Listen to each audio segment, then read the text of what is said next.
তো যে কোনো ক্ষতি হোক, যে কোনো আযাব গজব আমাদের ওপর পতিত হোক না কেন, সর্বপ্রথম আগে শুকরিয়া আদায় করবেন আলহামদুলিল্লাহ।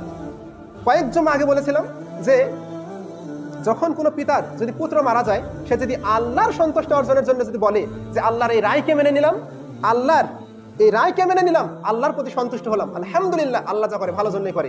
তো আল্লাহ বলছেন এই পিতার জন্য আল্লাহ রাব্বুল আলামিন জান্নাতে এমন একটি ঘর নির্মাণ করেন এবং ওই ঘরের নাম দেয় বাইতুল হামদ, অর্থাৎ প্রশংসার ঘর। সুবহানাল্লাহ।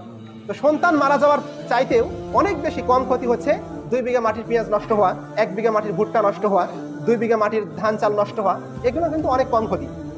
এরপরেও আল্লাহ বলছেন কি যে এই বান্দাটা আমার প্রতি একনিষ্ঠতা হওয়ার কারণে ফেরেশতারা তোমরা আমার বান্দার জন্য এমন একটা ঘর নির্মাণ করো এবং এই ঘরের নাম দাও বাইতুল হামদ, প্রশংসার ঘর।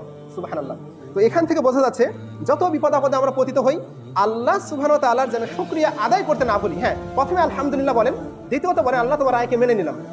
এরপরে আপনি ভাবেন যে আপনার অতীতে কোনো ভুল আছে কিনা, কোনো মিসিং আপনি করছেন কিনা। দেখেন মনে হবে অমুক মানুষের কোথা দিয়ে কষ্ট দিচ্ছেন, অমুক মানুষকে মেয়ে নিয়ে গীবত করছেন, অমুক মানুষকে নিয়ে আপনি অনেক খারাপ কটু মন্তব্য করছেন, এই কারণে এই শাস্তি।